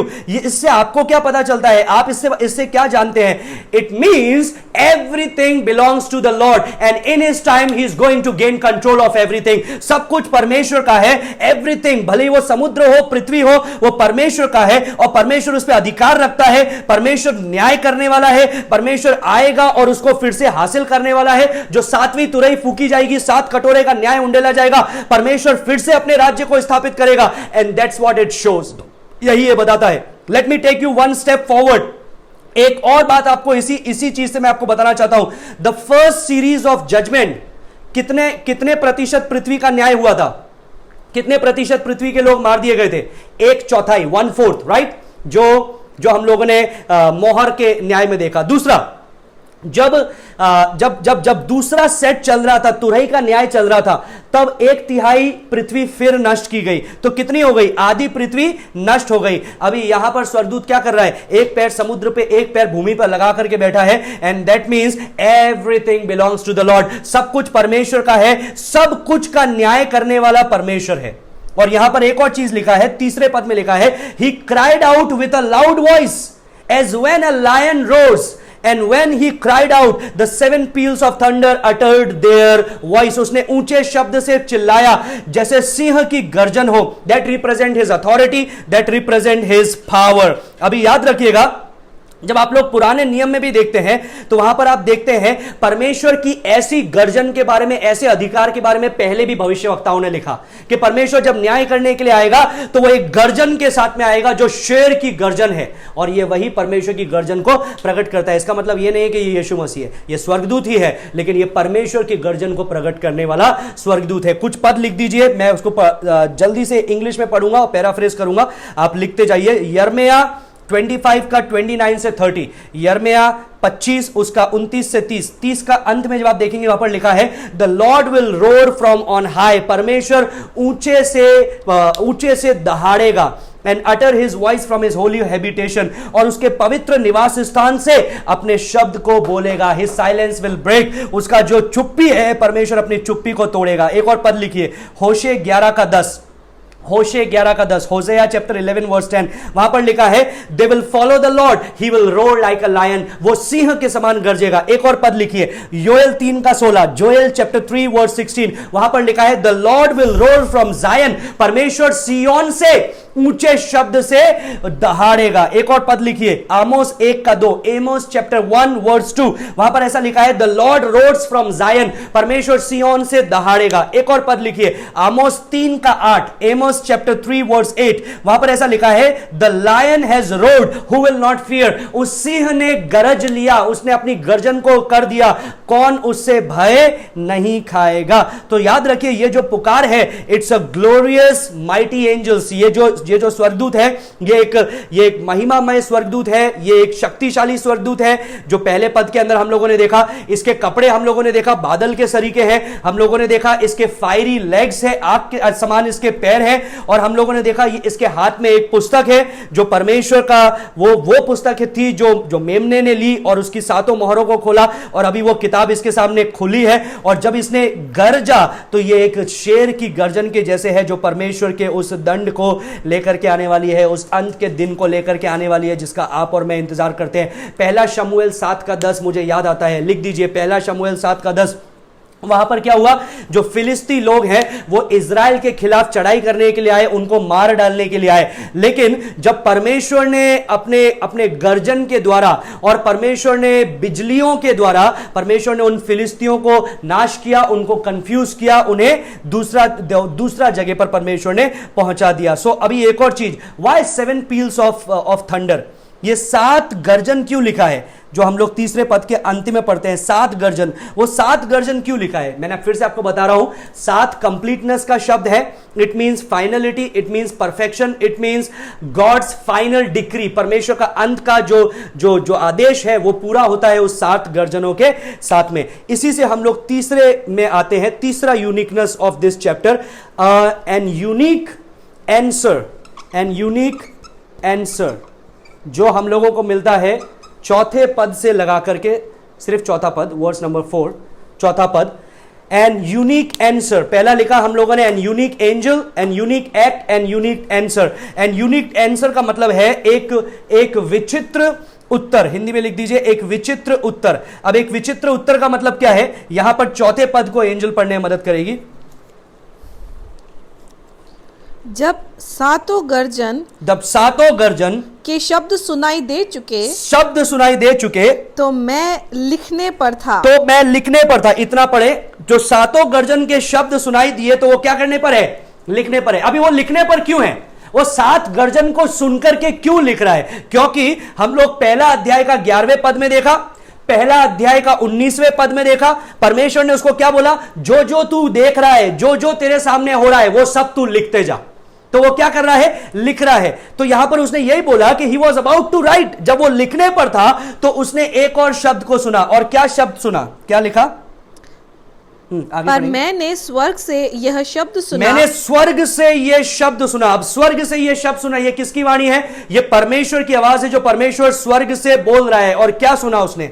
जो बातें गर्जन के उन 7 शब्दों से सुनी है, जो बातें उन गर्जन के 7 शब्दों से सुनी है, उन्हें गुप्त रख। उन्हें तू क्या कर, गुप्त रख, उसे तू मत बता, उन बातों को तू सील अप दोस थिंग्स, उन बातों को तू गुप्त रख, उन बातों को तू मत बता। ये सेम चीज हम लोग डैनियल 8 का 26-27 में देखते हैं, लिख दीजिए डैनियल 8 उसका 26-27, डैनियल 8 26-27, इतना काफी है, उसको मत लिख, इतना काफी है। डैनियल 8 उसका 26-27 में यही चीज हम लोग देखते हैं। वहां पर क्या लिखा है, वहां पर यही लिखा है कि परमेश्वर ने उसे एक दर्शन दिया और बोला इस दर्शन को तू मत बता, किसी को मत कहे। डैनियल 12 का 9 में, 12 भी 9 लिख दीजिए, डैनियल चैप्टर 12 वर्स 9, वहां पर भी इस प्रकार से परमेश्वर ने बोला कि डैनियल तू यहां से जा और इन बातों को मोहर लगा दे और इन बातों को किसी को बता मत जब तक अंत का समय ना आए। और यहां पर भी हम लोग देखते हैं परमेश्वर उसे एक अनयूजुअल कमेंट दे रहा है। वो क्या बोल रहा है, परमेश्वर उसे बोल रहा है डोंट राइट दिस थिंग,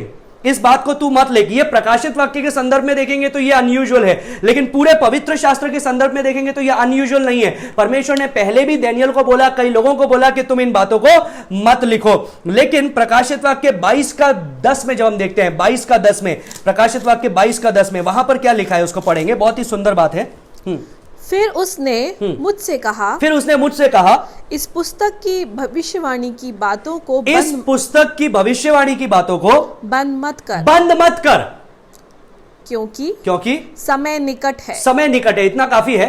इस पुस्तक की भविष्यवाणी की बातों को बंद मत कर। तो याद रखिए, यूहन्ना को पुस्तक की शुरुआत में बोला लिख ले, पुस्तक के अंत में बोला कि इसको छुपाना मत, लोगों को बताना, इसके बारे में लोगों को प्रचार करना, लेकिन बीच में यहां पर एक छोटे से भाग में बोला है कि तू इन बातों को मत लिख। अभी लोग क्या करते हैं, ज्यादातर लोग इसी चीज पर प्रचार करते हैं। मैंने ऐसे कितना प्रचार यूट्यूब पे देखा, और जब मैं इसको सर्च कर रहा था कितने सारे लोगों ने एजम्पशन, अनुमान लगाए कि आखिर उस पुस्तक में क्या लिखा था परमेश्वर ने, नहीं, आखिर उस 7 गर्जन के अंदर, 7 थंडर्स में क्या था जो परमेश्वर ने उसको बोला नहीं लिखने के लिए। और वो सारी बातें भूल जाते हैं जितनी बातें लिखी हुई है। तो याद रखिएगा, परमेश्वर ने यहां पर उसको बोला है तू मत लिख। That's why speculation is useless. आप कितना भी अनुमान लगा लें, शायद ये होगा, शायद वो होगा, शायद ऐसा हो सकता है, वैसा हो सकता है, वो सब अनुमान है। इसलिए अच्छा है अनुमान मत लगाइए, क्योंकि भविष्यवाणी की बातों में कई बातें भविष्यवाणी की चीजें हैं, कई सच्चाइयां हमको पता नहीं चलती है, कई सच्चाइयां बहुत डिफिकल्ट होती है समझने के लिए। लेकिन याद रखिए परमेश्वर का वचन बार बार हमको याद दिलाता है। व्यवस्था विवरण 29-29 लिख लीजिए और याद कर लीजिए। व्यवस्था विवरण 29-29। जब भी ऐसे प्रश्न आए आपके जीवन में कि आखिर केन की पत्नी कहां से उसको मिली, और या फिर ऐसे प्रश्न जो यहां पर लिखा हुआ है कि वो 7 गर्जन में क्या थे, तो आप याद रखिएगा व्यवस्था विवरण 29 का 29, ड्यूटोनॉमी चैप्टर 29 वर्स 29, वहां पर ऐसा लिखा है जो प्रकट किया गया है वो तुम्हारे लिए है, लेकिन जो गुप्त रखा गया है वो मेरे लिए है, यहोवा की यही वाणी है। तो जितनी बातें प्रकट की गई है उसको प्रचार करें, उसको देखें। जो बातें नहीं बताई गई है उसको बाल की खाल ना निकालें और अपने खुद के अनुमान बाइबल के अंदर ना घुसाएं। दूसरा चीज, अय्यूब 37 का 5, ये लिख लीजिए, बहुत ही इंपॉर्टेंट वर्स है। अय्यूब 37 का 5, वहां पर क्या लिखा है? God thunders with his voice wondrously. परमेश्वर गर्जन के साथ में अद्भुत रीति से अपनी आवाज को बोलता है, अपनी आवाज को निकालता है। Doing great things which we can not comprehend. ऐसी अद्भुत बातें करता है जो हम कई बार समझ नहीं सकते हैं। तो याद रखिएगा, कितने लोग ये प्रश्न पूछते हैं, कितने लोग आज के दिन आते हैं और बोलते हैं भैया ये कोरोना का अंत कब होगा? आप तो परमेश्वर के दास हैं, आप तारीख बता दीजिए, परमेश्वर ने आपको क्या बताया कि कब इसका अंत होगा?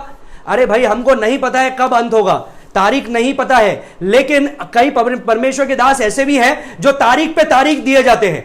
29 अप्रैल, 28 अप्रैल, 30 मार्च, वो तारीख निकल गई लेकिन वो खत्म नहीं हुआ। किसी परमेश्वर के दासों ने यह भी भविष्यवाणी कर दी 48 घंटे के अंदर, 24 घंटे के अंदर, 36 घंटे के अंदर कोरोना का नाश हो जाएगा। क्या हुआ? वो घंटे बीत गए, अभी भी कोरोना वैसा का वैसा है, दुनिया के अंदर फैला है, कई लोग उससे मर रहे हैं। अब वो सब चुप होकर के बैठे हैं। परमेश्वर की नाम की हंसी उड़ाई, उसके नाम को गलत रीति से उपयोग में लिया कि परमेश्वर ने मुझे बोला ये बताने के लिए कि 29 अप्रैल को इसका नाश होगा। बड़े बड़े टीवी प्रचारकों के बारे में बता रहा हूं।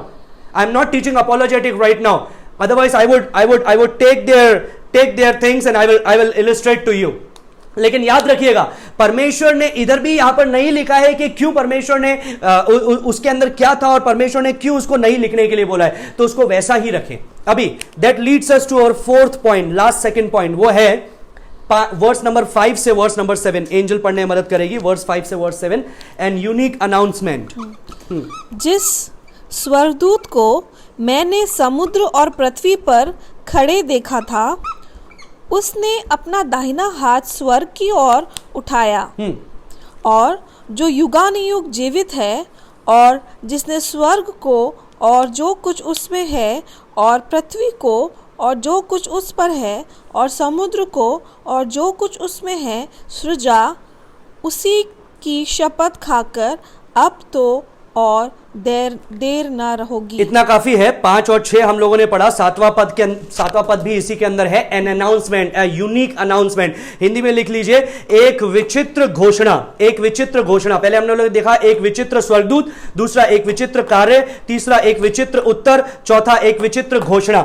And unique announcement. अभी यहां पर क्या हो रहा है? सबसे पहले हम इस स्वर्गदूत को देख रहे हैं, वो स्वर्ग की ओर अपने हाथों को उठाए हुए है और वो कुछ बोल रहा है। What does this mean? This is the moment of pledge. ये क्या कर रहा है? शपथ ले रहा है। ये क्या कर रहा है? शपथ ले रहा है। He is taking an oath.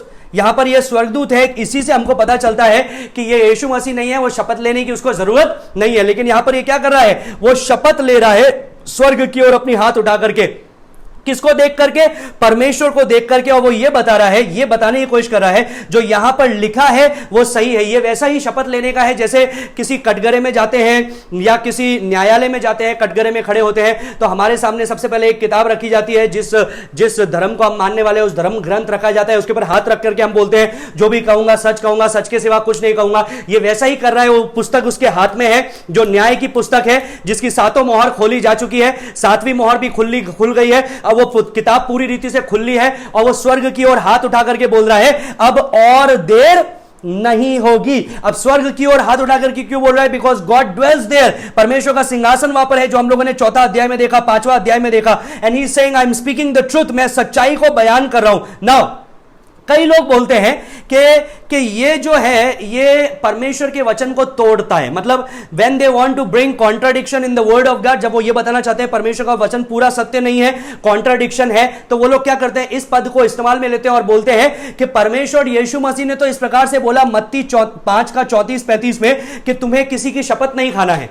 मत्ती 5 उसका 34-35 में परमेश्वर मसीह ने बोला, यीशु मसीह ने बोला कि तुम्हें किसी की शपथ नहीं खाना है। याकूब 5 का 12 में परमेश्वर ने इस प्रकार से बोला कि स्वर्ग की शपथ मत खाओ क्योंकि वो तुम्हारा नहीं है, पृथ्वी की भी शपथ मत खाओ क्योंकि वो भी तुम्हारा नहीं है, तुम अपने सर की कसम भी मत खाओ क्योंकि तुम एक बाल को गिरा भी नहीं सकते हो, उगा भी नहीं सकते हो, सफेद और काला भी नहीं कर सकते हो, लेकिन तुम्हारा हां का हां, तुम्हारा ना का ना होना चाहिए। तो याद रखिएगा यह प्रश्न आपके सामने आ सकता है आज नहीं तो कल कि आखिर यहां पर शपथ तो खा रहा है वो स्वर्गदूत और परमेश्वर ने बोला है शपथ मत खाना, तो इसका मतलब क्या ये गलत है? क्या ये स्वर्गदूत गलत कर रहा है? No, he is not doing wrong. It is not contradictory. Why? Because this is a holy angel. He is not a mortal sinful person like you and me. ये आपके और मेरे जैसा एक अपवित्र व्यक्ति नहीं है, एक पापी व्यक्ति नहीं है, लेकिन ये एक पाप रहित, हम लोग पाप रहित नहीं है, दोष रहित है, लेकिन यहां पर ये स्वर्गदूत है, ये पाप रहित स्वर्गदूत है। And he is making an holy solemn vow. Even God says, परमेश्वर बताता है इब्रानियों 6 का 13 में, जब परमेश्वर ने अब्राहम के साथ में वाचा बांधी तो अब्राहम के साथ में शपथ नहीं खाई, लेकिन अपने स्वयं के साथ में शपथ खाई क्योंकि अब्राहम के जीवन में तो पाप है। तो याद रखिएगा he is not doing wrong and it is not contradicting with the word of God. परमेश्वर के वचन के साथ में ये मतभेद नहीं कर रहा है। And what does he promise? क्या वादा किया? उसने प्रतिज्ञा की अब और देर नहीं होगी। There shall be no delay any longer. अब और देर नहीं होगी। ये कहां पर पहुंच गए हम लोग? जहां से शुरुआत की थी। परमेश्वर कब आएगा? इतनी देर क्यों लगा रहा है? कब मेरे दुख तकलीफ दूर होंगे? कब जो मेरे जीवन में मृत्यु आ रही है, मातम आ रहा है, परेशानी आ रही है, ये कब जाएगा? प्रभु मेरे बच्चों को मारा जा रहा है, मेरे हस्बैंड को जिंदा जला दिया गया है, मेरी पत्नी को मार डाला गया है, ये कब तू इसका अंत करेगा?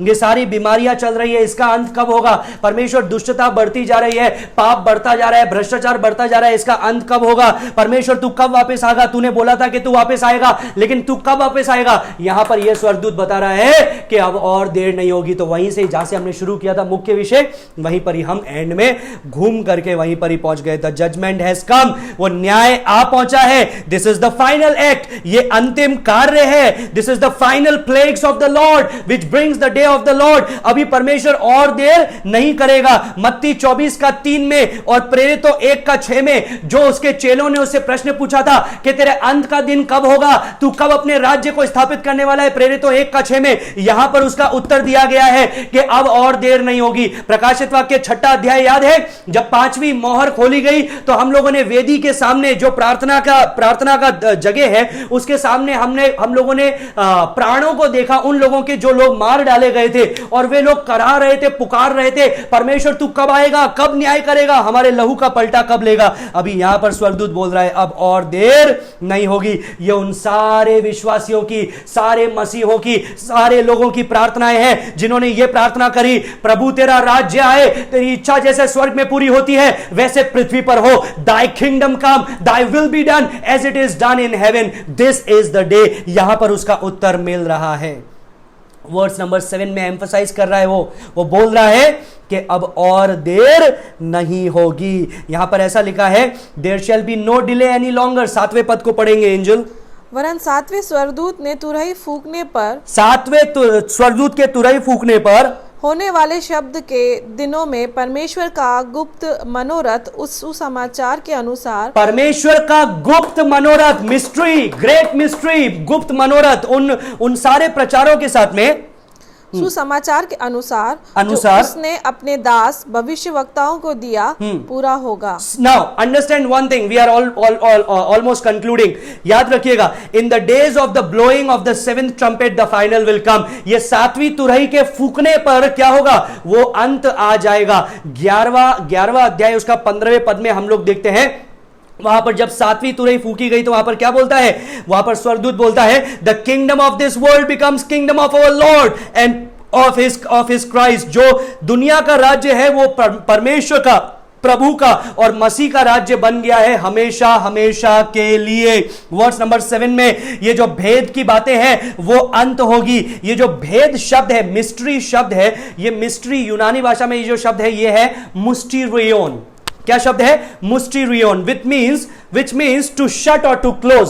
जो बंद करके रखा गया है, जो गुप्त रखा गया है, जो अंदर में रखा गया है, या इनर सीक्रेट्स में अंदर में रखा गया है, जो कोई नहीं जानता है, सिर्फ जो विशेष लोग हैं वही अंदर की बातों को जानते हैं। अभी यहां पर क्या लिखा है, वो भेद का अंत होगा। अभी नए नियम में कई बार मिस्ट्री शब्द, भेद जो शब्द है वो उपयोग में लिया गया है। जो वो भेद की बातें जब लोग पुकार रहे हैं, परमेश्वर क्यों तू मध्यस्थता नहीं करता है, क्यों तू बीचवाही नहीं करता है, पाप इतना बढ़ता जा रहा है दुनिया में, तेरे लोगों को मार रहे हैं, तेरा प्रचार नहीं हो पा रहा है कई जगहों पर, तू क्यों बीचवाही का काम नहीं करता है, परमेश्वर तू कब अपने कार्य को करेगा। ये जो भेद की बातें हैं ये वो बातें हैं जो प्रभु यहां पर प्रकट कर रहा है। नए नियम में कई बार लिखा गया है कि ये भेद की बातें परमेश्वर प्रकट करेगा। कुछ बातें मैं आपको बताना चाहता हूं। मत्ती 13 के अंदर परमेश्वर के राज्य का भेद बताया गया, जो पुराने नियम के लोग नहीं जानते थे। पुराने नियम के लोगों को पूरी रीति से नहीं पता था, सॉरी जानते थे लेकिन पूरी रीति से नहीं पता था, वो प्रकट किया गया मत्ती 13 के अंदर परमेश्वर के राज्य का भेद। रोमियो 11 लिख दीजिए, रोमियो 11, वहां पर इजराइल के अंधेपन का भेद प्रकट हुआ कि इजराइल के लोग भी सोच रहे होंगे, वो चेले भी सोच रहे होंगे कि क्यों यीशु के पैगाम को ये स्वीकार नहीं कर रहे हैं। वो भेद कब पता चला, रोमियो 11 के अंदर उसका भेद पता चला।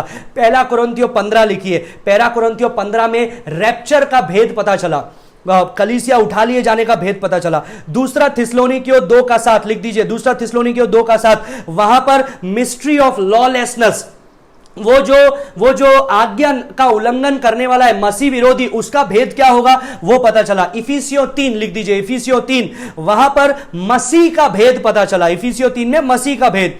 कोलोसियों 1 के अंदर, कोलोसियों 1 में वहां पर पता चला मसीह का भेद, जो मसीह तुम में है, मसीह मुझ में है, उसका भेद क्या है, कोलोसियों 1 में पता चला। The mystery of Christ in you. पहला तिमोथी 3 का 16 लिखिए, पहला तिमोथी 3 का 16, the mystery of godlessness, the mystery of godliness, that is God and man one in Christ। परमेश्वर और मनुष्य यीशु मसीह में एक है, उसका भेद कहां पता चला, पहला तिमोथी 3 का 16। क्योंकि पुराने नियम में तो क्या होता था, लोगों को बाहर खड़ा रहना पड़ता था, स्त्रियों को उससे भी दूर खड़ा रहना पड़ता था, अन्य जाति के लोग तो अंदर प्रवेश ही नहीं कर सकते थे। और अंदर कौन आ सकता था, याजक आ सकता था, पवित्र स्थान में, अति पवित्र स्थान में फिर महायाजक जा सकता है साल में एक बार। तो उनको मौका नहीं था कॉमन लोगों को परमेश्वर के साथ में आने के लिए। लेकिन पहला तिमोथी 3 का 16 में परमेश्वर और मनुष्य एक है मसीह यीशु के द्वारा, उसका भेद पता चला।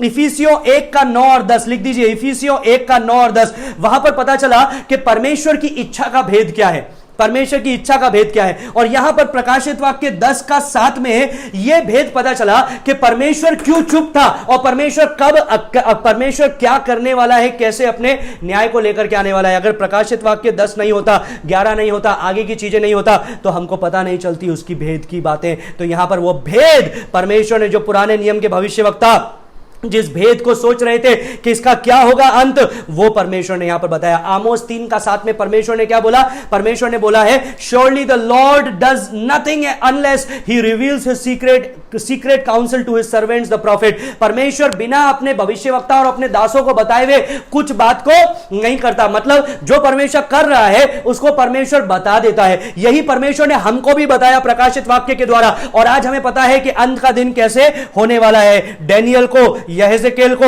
यशायाह को, जकरिया को, योएल को, वो सारे भविष्यवक्ताओं को, नए नियम के लोगों को परमेश्वर ने बताया कि अंत का दिन कैसे होने वाला है। और यहां पर स्वर्गदूत बोल रहा है, इट इज नाउ टाइम, अब ये समय है, अब और देर नहीं होगी। यशायाह 11:9 में जो लिखा हुआ है, यशायाह 11:9 लिख दीजिएगा, वहां पर जो लिखा है कि पृथ्वी परमेश्वर के ज्ञान से ऐसे भरेगी जैसे समुद्र, जैसे जल से समुद्र भरा रहता है। यही चीज हबक्कुक में लिखी है 2:14 के अंदर। मलाकी 1:11 में जो बात लिखी हुई है, उदयाचल से अस्ताचल तक परमेश्वर की महिमा हर स्थान में और हर जगह पर होगी और हर जाति में होगी, वो बातें भी यहां पर परमेश्वर पूरा कर रहा है, अपने राज्य को फिर से लेकर के आ रहा है। The mystery of God will be over. परमेश्वर का जो ये भेद की बात है, ये पूरी होगी। गॉड विल से टू सेटन, परमेश्वर शैतान को बोलेगा दिस इज योर डिस्ट्रक्शन, ये तेरा विनाश है। परमेश्वर दुष्टता को बोलेगा this is your last dominion, ये तेरा राज्य है। वो कहां है? आग की झील। परमेश्वर दुष्टात्माओं को बोलेगा कि अब तुम्हें और खुला नहीं छोड़ा जाएगा, क्योंकि उन्हें उस आग की झील में डाल दिया जाएगा। परमेश्वर भक्तिपूर्ण लोगों को बोलेगा, जो अविश्वासी हैं, जो परमेश्वर को फिर भी ग्रहण नहीं कर रहे हैं, उनको परमेश्वर बोलेगा now there is no more any hope for you, ये this is your last hope, ये तुम्हारी अंतिम आशा है, इसके बाद में और तुम्हारी आशा नहीं है। परमेश्वर विश्वासियों को बोलेगा this is your last suffering, इन लोगों को बोलेगा कि ये तुम्हारा आखिरी क्लेश है, इसके बाद में और क्लेश नहीं होगा। This brings us to our last and final point and unique assignment, and this is for you and me my friend. ये आपके और मेरे लिए है, ये सेम उसके लिए भी था, यूहन्ना के लिए भी, और यही सेम आपके और मेरे लिए भी है, जो हम लोग देखते हैं वर्स नंबर 8 से वर्स नंबर 11 के अंदर। This is a unique assignment. विचित्र sorry, let me see what is the word that I have written.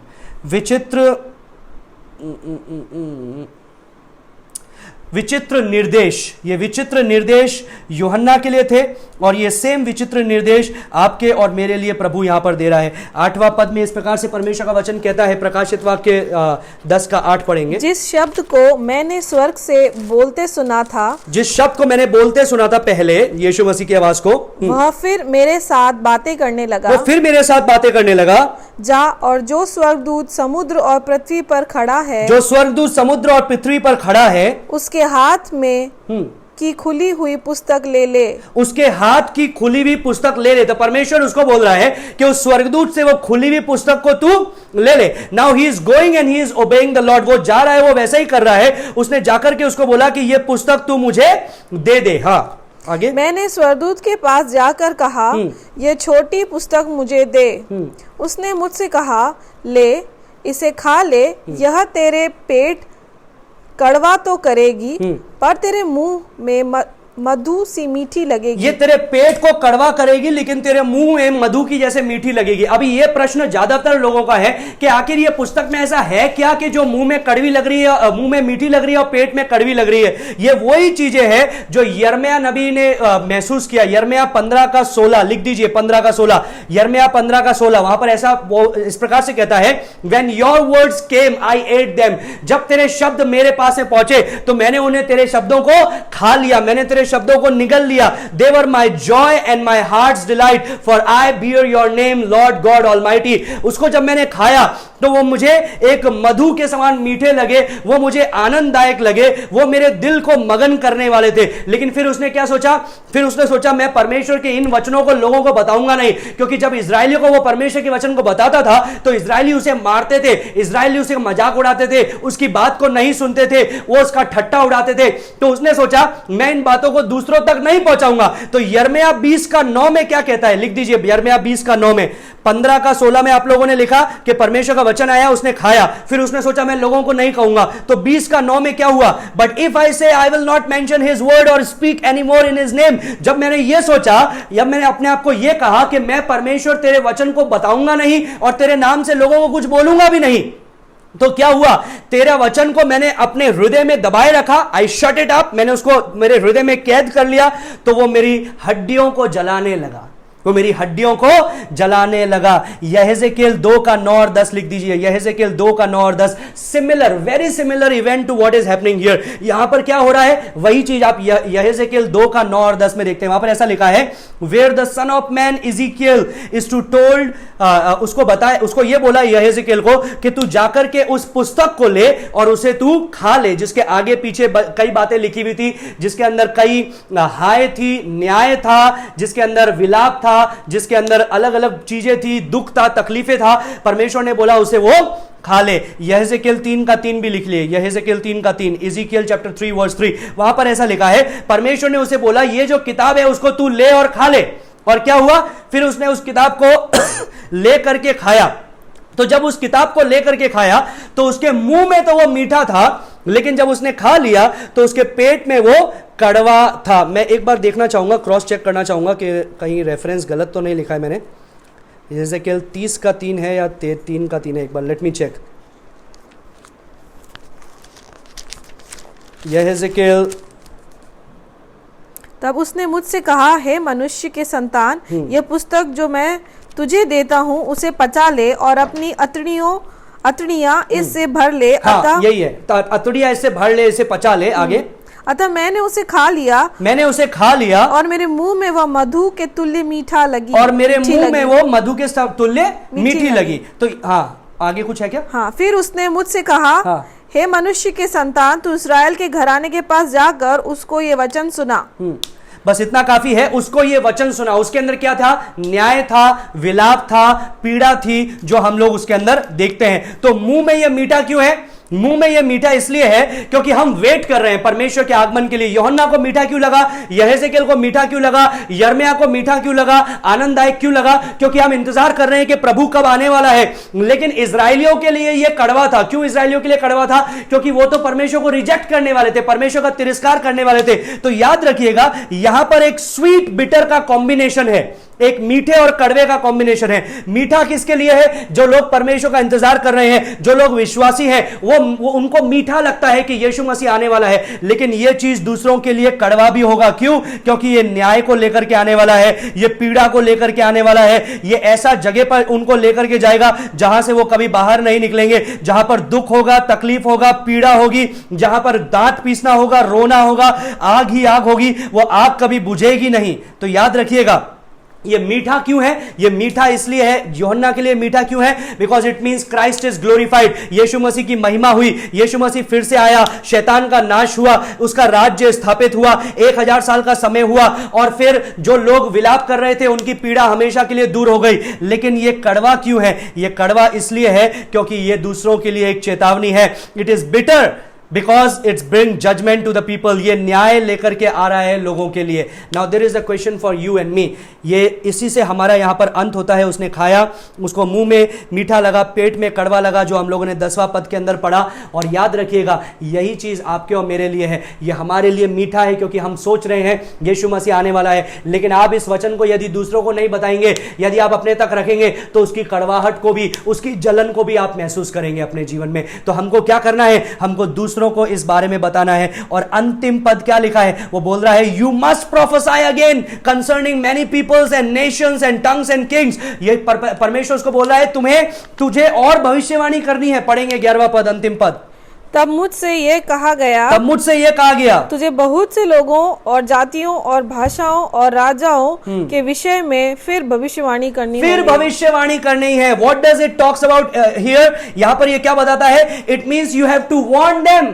तुम्हें उसे चेतावनी देनी है, तुम्हें लोगों को चेतावनी देनी है कि 7वीं तुरही फूकी जाएगी, 7 कटोरे का न्याय आएगा, उसके बाद में प्रभु का दिन आ रहा है और इसका अंत होने वाला है। अब और देर नहीं होगी। इस बात को तुझे रिपीट करते जाना है और लोगों को बताते जाना है। So that's a commissioning, that's an assignment for him. उसके लिए, यूहन्ना के लिए ये एक कमीशन था, नियुक्ति थी, और ये कार्य था जो प्रभु ने उसे दिया है। अब याद रखिएगा, यूहन्ना के लिए जीवन बहुत ही मीठा नहीं था। कहां पर था यूहन्ना? मैं कंक्लूड कर रहा हूं। यूहन्ना कहां पर था? वो पतमोस द्वीप पर था, अपने बुढ़ापे के अवस्था में था। अभी याद रखिए, उसको जब परमेश्वर यह दिखा रहा है कि परमेश्वर आने वाला है, तो उसको खुशी हो रही है। लेकिन एट द सेम टाइम उसको पता है कि अभी वो कहां पर है? पृथ्वी पर है, और अभी ये दिन आने के अंदर देरी है। तो जब तक उसको यहां पर रहना है, तो वो उसके लिए कड़वा अनुभव भी है, जब वो लोगों को पाप में देखता है, लोगों को दुष्टता में देखता है। और ये सेम चीज आपके और मेरे लिए है। याद रखिएगा, परमेश्वर ने जिस प्रकार से यूहन्ना को एक सेवकाई के लिए बुलाया, परमेश्वर ने आपको और मुझे भी एक सेवकाई के लिए बुलाया है। क्या सेवकाई के लिए? हम खुश रहे, हमारे बच्चे खुश रहे, हमारा परिवार खुश रहे। आमीन। क्या ये सेवकाई के लिए ईश्वर सबका भला करे लेकिन शुरुआत हमसे करे? क्या ये सेवकाई के लिए, क्या ये देखने के लिए कि और मुझे कैसे आशीष मिल सकती है, मैं किस किस जगह पर जाकर के आशीष पा सकता हूं और कितने आत्मिक वरदानों को इकट्ठा कर सकता हूं, या क्या इसके लिए क्या क्यों मैं जाकर के दूसरों को सेवकाई, दूसरों को संदेश ना दूं, क्योंकि क्यों मैं संदेश देने का सेवकाई ना करूं, क्यों मैं सुसमाचार प्रचार की सेवकाई ना करूं? याद रखिए मेरे प्रिय भाइयों बहनों, यहां पर जो हो रहा है वही आज हम यहां पर देखते हैं। आज हमारे दुनिया के अंदर जो बातें हो रही है यह हमको भविष्य की ओर लेकर के जा रही है और यीशु का आगमन निकट है। याद रखिए आज आपके और मेरे लिए इन बातों में देर है, लेकिन जब यूहन्ना जिन लोगों के लिए लिख रहा है वो समय के अंदर, वो 7वीं तुरही फूंकने में थोड़ा ही समय बाकी है। वो यीशु मसीह का अंत का समय आने वाला है, प्रकोप का समय आने वाला है और वो दिन है जो न्याय का दिन है। तो याद रखिए आप और मैं, हमारे लिए एक बड़ा कार्य परमेश्वर ने सौंपा है और वो क्या कार्य है? दुनिया को सही संदेश को बताएं, दुनिया को इस बात के बारे में वार्निंग दे, साथ में परमेश्वर के प्रेम के बारे में बताएं। याद रखिए बिना प्रेम के, बिना बैड न्यूज के गुड न्यूज नहीं है। और बैड न्यूज क्या है? बैड न्यूज ये है यदि तुम परमेश्वर को स्वीकार नहीं करोगे तो दुष्टों के समान तुम्हारा नाश होगा। और गुड न्यूज क्या है? यीशु मसीह हमें मौका देता है उसके पास आने के लिए। याद रखिएगा until you have life you can make a decision। जब तक आपका you can become a disciple, जब तक आपका जीवन है तब तक आप उसके चेले बन सकते हैं। जीवन खत्म हुआ, सांस निकल गई, कितना ही अच्छा व्यक्ति हो, अगर परमेश्वर का संतान नहीं है तो वो कौन सी जगह पर जा रहा है ये आपको भी पता है, मुझे ही पता है। परमेश्वर इन बातों के द्वारा हमको सद्बुद्धि प्रदान करे और हमको एक इच्छा प्रदान करे कि जैसे हमारे मुंह में ये शहद के समान है, कड़वा ना बनने पाए, लोगों के लिए कड़वा है लेकिन जाकर के उनको ये संदेश बताएं, क्योंकि वो दिन आने वाला है जब परमेश्वर की शांति टूटेगी। तो याद रखिए जितने प्रश्नों को हम लोगों ने स्टार्टिंग में देखा वो सारे प्रश्नों के उत्तर यहां पर परमेश्वर ने हमको बताया और प्रश्नों के उत्तर परमेश्वर 11वां अध्याय से कल हमको बताने वाला है।